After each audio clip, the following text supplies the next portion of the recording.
Chapter 14. The Trumpets and Warfare. Numbers 10, 1-10. And the Lord spake unto Moses, saying, Make thee 2 trumpets of silver, of a whole piece shalt thou make them, that thou mayest use them for the calling of the assembly, and for the journeying of the camps. And when they shall blow with them, all the assembly shall assemble themselves to thee at the door of the tabernacle of the congregation.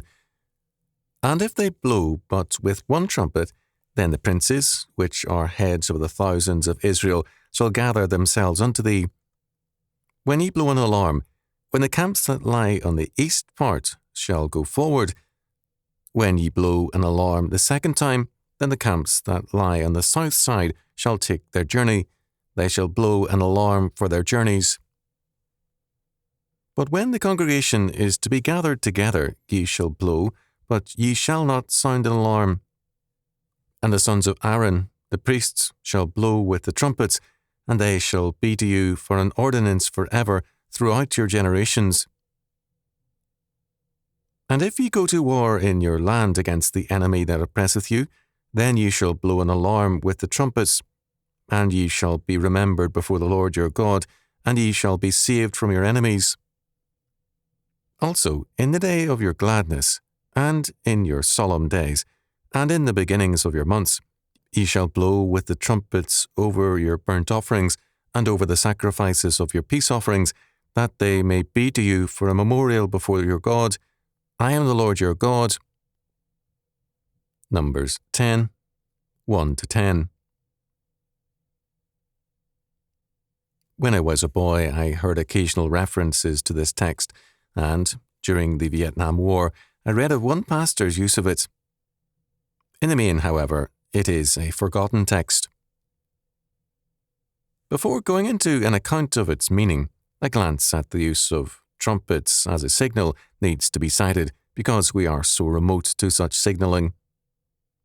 Some of us can recall the days when military communication still relied in parts on a bugler, mostly during encampment. Much earlier, signals to the troops were sounded by a bugler. At one time, such signalling was widely used. A well-known form was bagpipe music.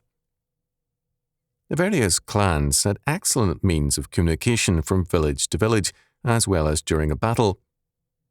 A familiar tune played by a piper could be changed by various means from a church to a wedding tune or to a summons to battle, warning of an impending attack. The same tune, played slightly differently but instantly recognizable to all clan members, provided a very rapid means of communication. An army could be assembled in haste from far and near as pipers passed on the summons. The silver trumpets of Numbers have reference to a like use. The text makes it clear there is a difference between various calls, especially a general alarm. Such means of communication have had an important part in past history.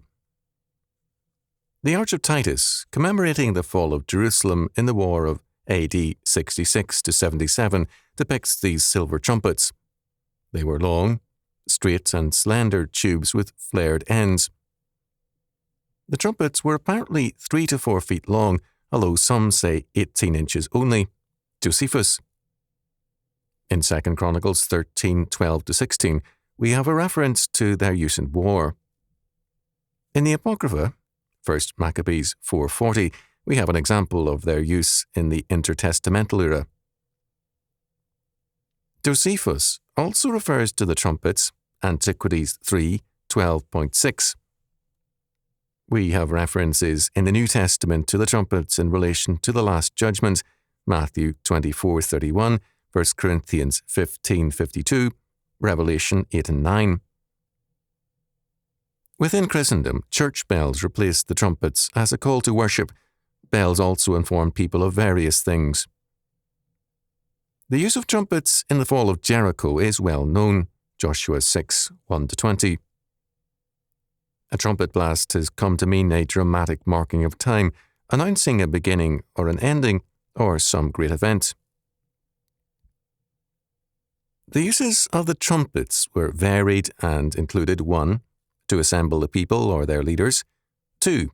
To signal the time to march, 3.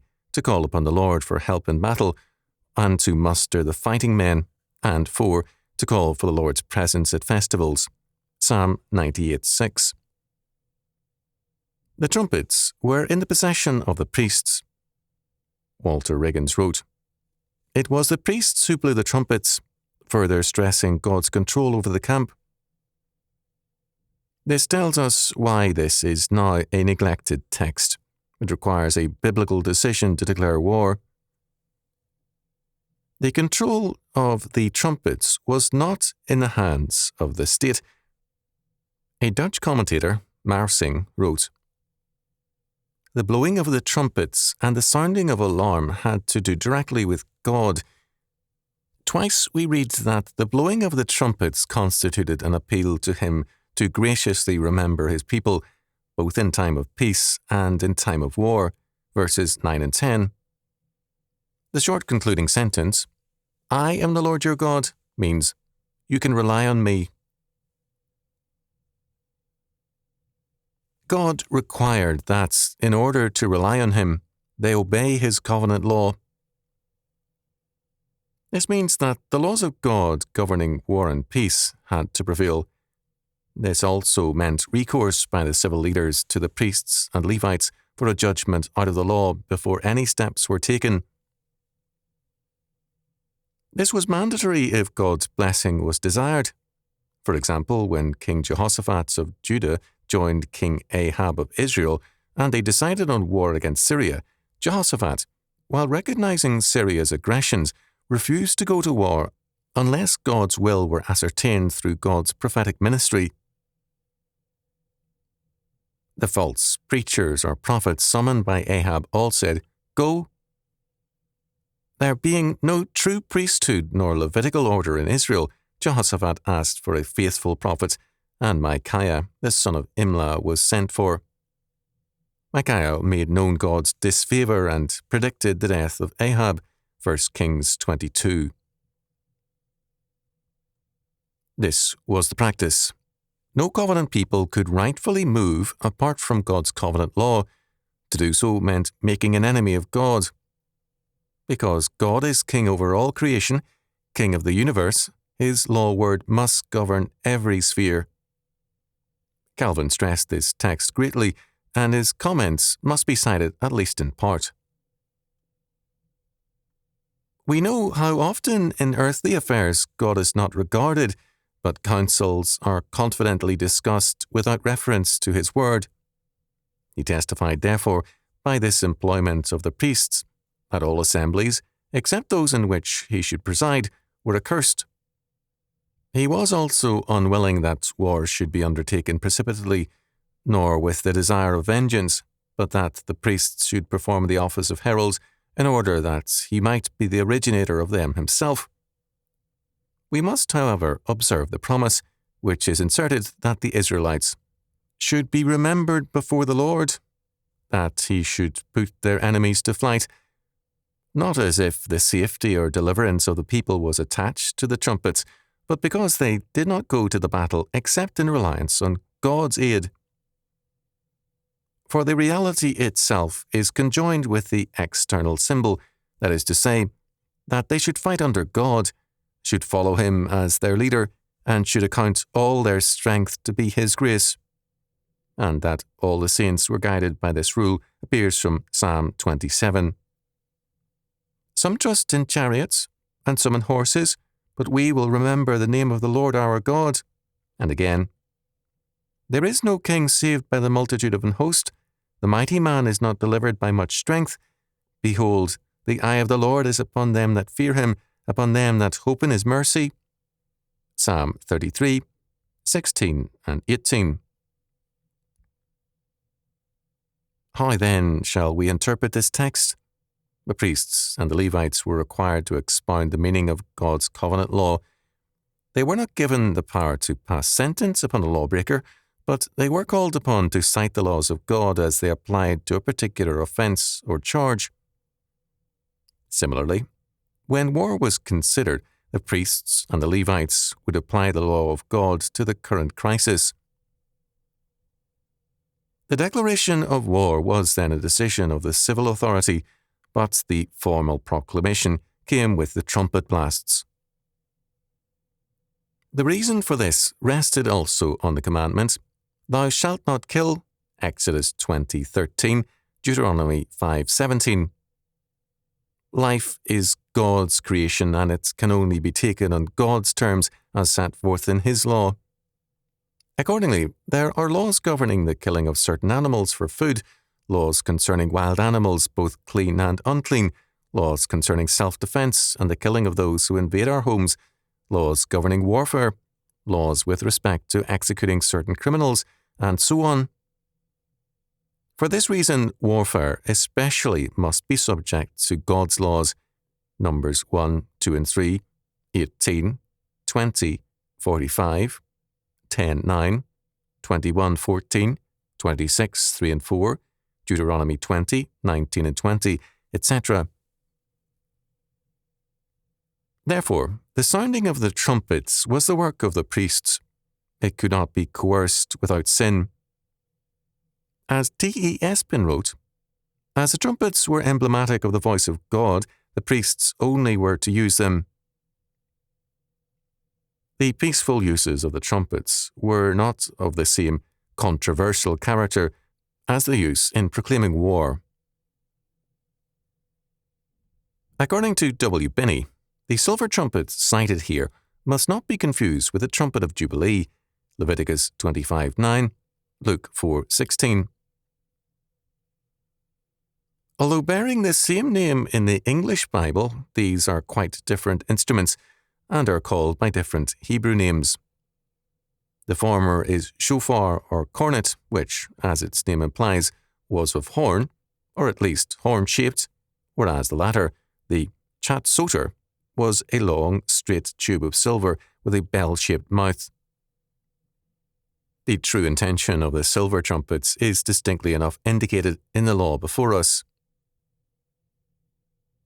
In every use of the trumpets, according to verse 10, they are said to be for a memorial before your God.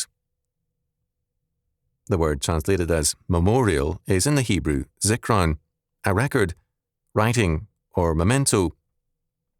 The same word appears in Leviticus 23:24, where the text reads, "A memorial of blowing of trumpets," or a remembrance blowing. It is there a summons to sanctification. The reference to the blowing of the trumpets as a memorial before God means that it was a reminder to the people that what they embarked upon had to be governed by the Lord. They went on record as recognizing that fact when the trumpet sounded.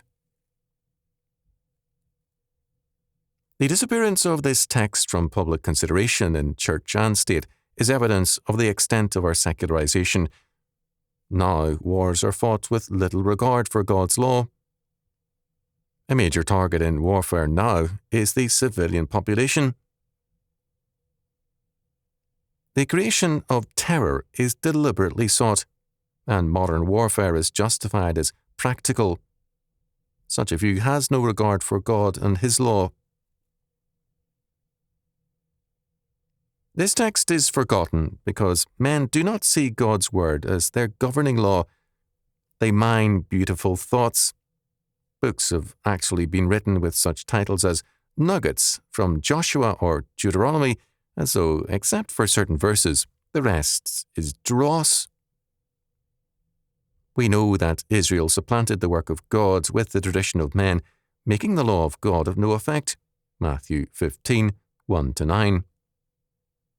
We know also what God did to Israel for this apostasy. The church had better take heed.